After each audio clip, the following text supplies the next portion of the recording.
Hello, everybody. Hi, this is Sonny Singh here.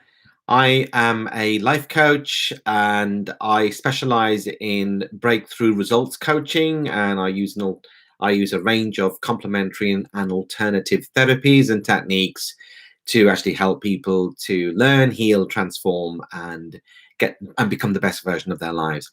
And today's topic for pandemic conversations is about stress. Now, chances are that, particularly during this lockdown, that everybody has become stressed, and to a large extent, that stress has possibly affected the way that they actually think, how they communicate, how they interact with people, and just their sense of well-being is completely affected by what's happening outside in terms of the impact of this virus.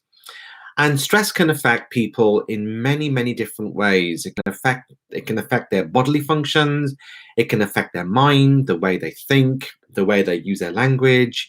So we cannot deny the fact that stress really does have a massive impact on how people are during this particular time.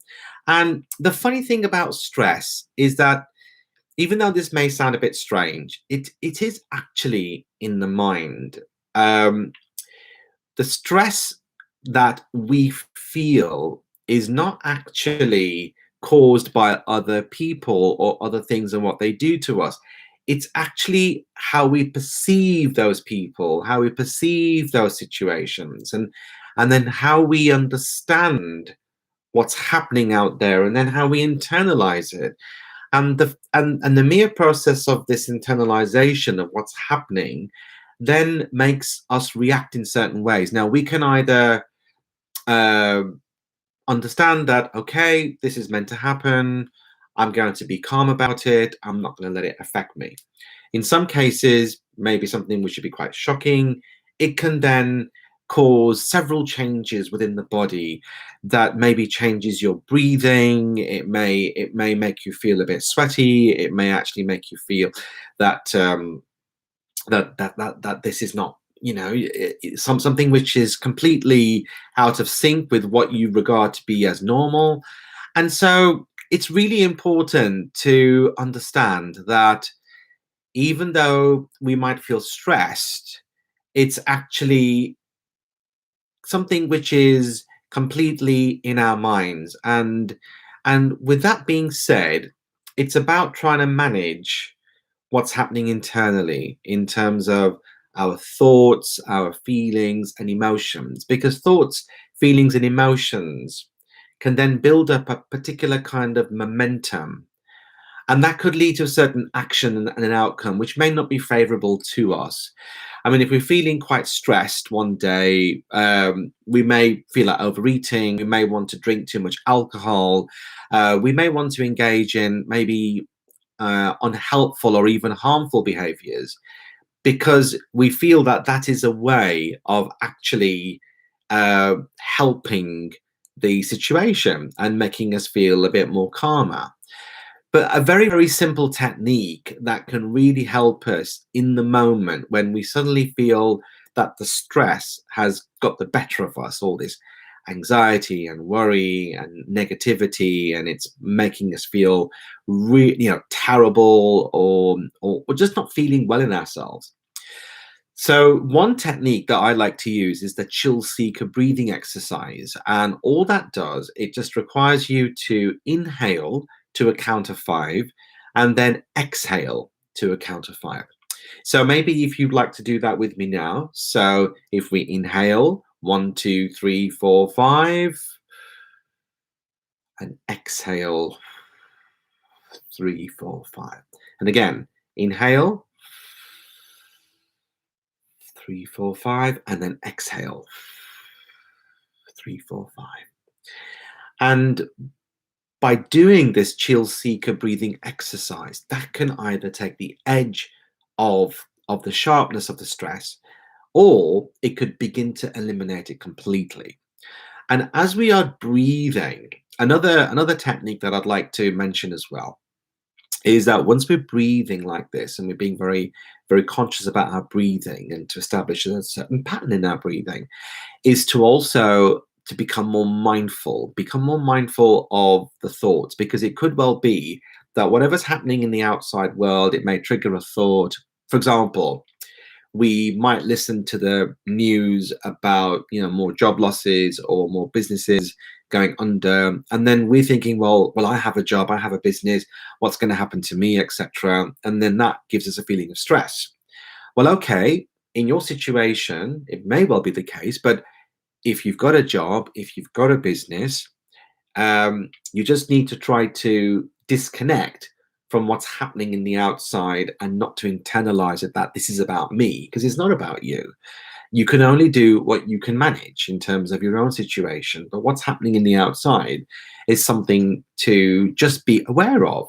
And again, yes, it's reality, but doesn't mean that it's your reality. So by using mindfulness, you are just trying to draw a distinction between the thoughts that are created from an external situation, and then what emotions does that trigger. Because if we're not careful, if the emotions include things like being very worried, very unhappy, very sad, very, very anxious, then that's not going to serve our stress levels very well. And if we're feeling very stressed, it's gonna have an impact on all aspects of our being. So just through breathing and mindfulness, just in the moment, and it does require some discipline. If you're normally a very, very busy person, if you are always go getting or a mover and shaker, and there's nothing wrong with that.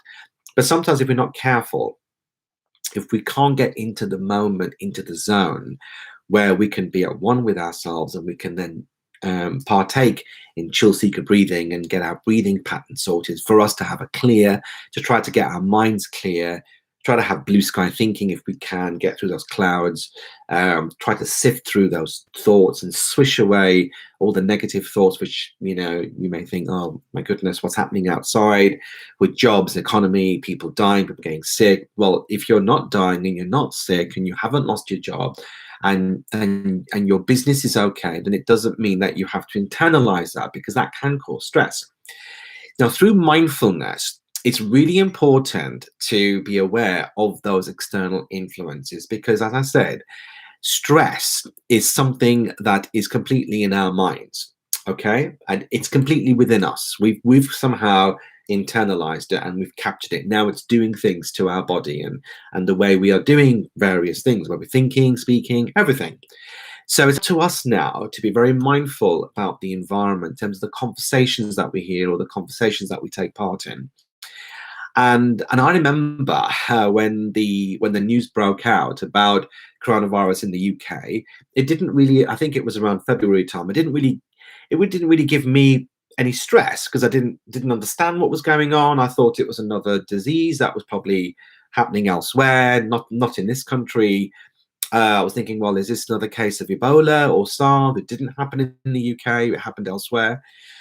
And so, but obviously, then the realization dawned around March, and then when we had cases in the UK, then I was thinking, oh my God, what's happening here? I have to say, it did affect my stress levels, because I'm thinking, well, I am a very busy professional person with the work that I do. I work all over the country. I travel and I meet lots of people. I run training courses everywhere. So my stress levels did start to change. And then I found that the first week, particularly when we had the government briefings in the UK, broadcast from Downing Street, then it did give me the impression, my God, this what's happening. This is really serious. This is significant. Felt like we were going to war or something. It was like a collective consciousness just kind of came all at once, really.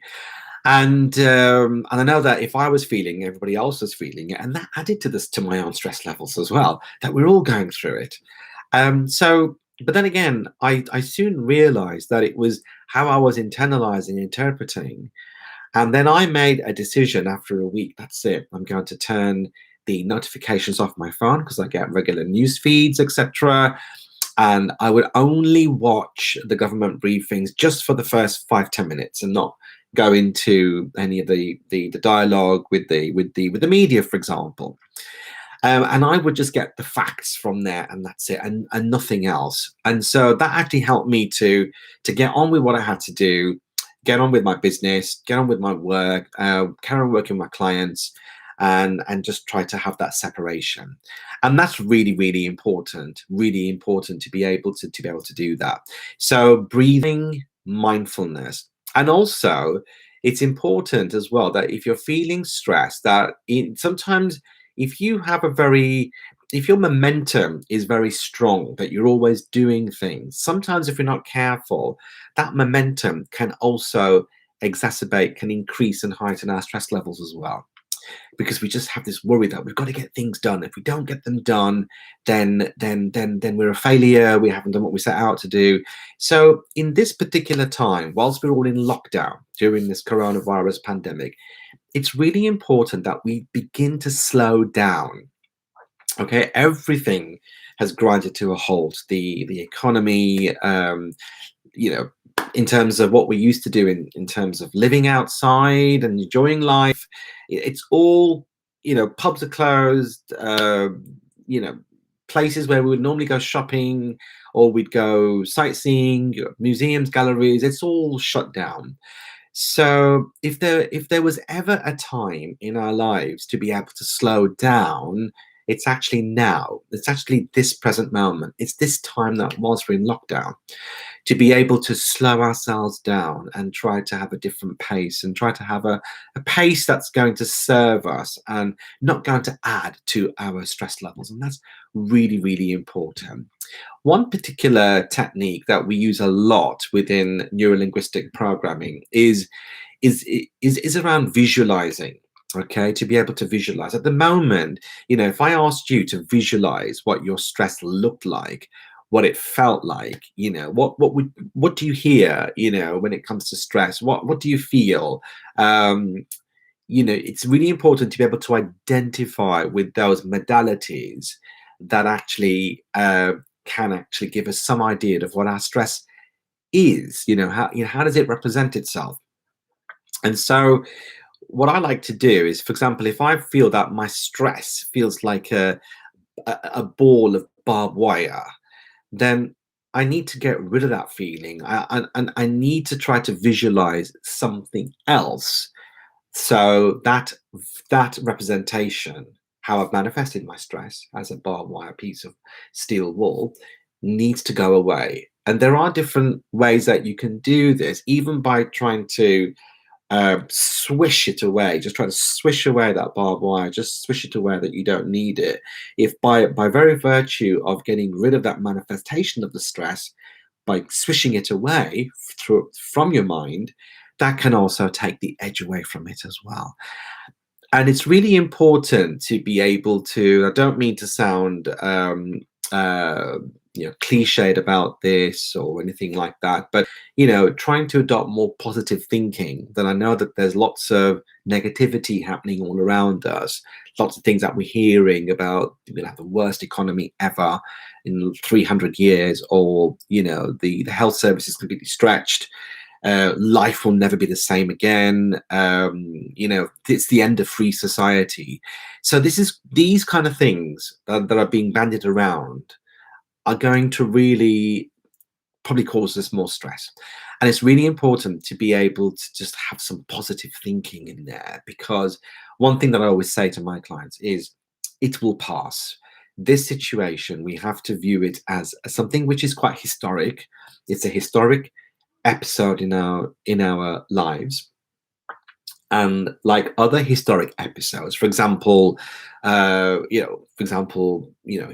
world wars, etc., they started, they maintained themselves, and then they came to an end. So this too will end. We don't know when. I know for me, once we know that we have a vaccine, once we have properly trialed treatments that actually work, I think that's when I will be able to feel as though that, yes, I can now step into a new world, some a situation, an environment where I feel that I can try to reestablish myself, but in a very mindful, in a different way. And I'm under no illusion that I doubt very much I'll be able to have the same kind of life that I had before lockdown. And then we're totally honest with ourselves. I think we all need to have some understanding that there may be certain aspects of our life that we may have to adjust or change in some shape or form. Maybe not drastically, but maybe there may be some. And it all depends on, the governments around the world, what they advise their citizens to do. And I think that's going to be a guiding force for all of us, because it's at the end of the day, what increases my stress levels if I think that if I wasn't to socially distance, if I wasn't to follow the guidelines, then I'm going to be not only causing more stress for me but for other people, and that's something that I would never want to do. So I'm going to be really mindful about what I do moving forwards. And I think it's important that in terms of managing your stress, whether you might have to make some permanent changes to your life, we just don't know. But I think the very thought of it does create a little bit of anxiety, and it can lead to stress. But it's about, well, why don't we think about it now? Let's deal with it now. Why don't we just proactively think about this and think about change in a more broader context? Are we, can I say to myself that I'm very good at embracing change? I think I'm getting better in my older age. I don't think I could say the same 10, 20 years ago, but definitely I'm more minded towards change, more adaptable towards a different way of being, if I know it's going to help me and also help others. So our ability to be able to live an adapted life and for us to embrace more change than ever before is going to be absolutely critical in trying to manage stress levels moving forward. Because the worst thing that can happen is if there's something that we are forced to change, we haven't thought about it, we haven't emotionally, mentally prepared for changes, then that's when it causes stress. That's when it feels like a shock. And then you think, well, I won't be able to do this, I won't be able to do that. So there are real social and economic implications from the coronavirus pandemic and how and lockdown and how it's going to affect us moving forward. So I think it's important during this conversation that I'm having with all of you is for all of us to be really mindful of that. And I know it's very tempting to think that once the lockdown's lifted, we can go back to our previous lives. Now, for me personally, I know that my life is going to change moving forward, but everybody will have their own perception as to what they think is going to be the case for them. But a lot of it is going to be influenced by what our governments tell us to do, and that's something that we also have to take into consideration. Okay, so that is more or less the conversation for today around stress. Now, if some of you feel that you need to do more consistent work, more structured work around relieving your stress, if it's becoming a real problem for you, that it's affecting your daily functioning, it's affecting your sense of well-being, it's affecting your relationships, it's affecting your work, it's affecting all aspects of your life, then you might find it helpful to, first of all, go onto my homepage, www.life-genius.com, and the link is in the description box.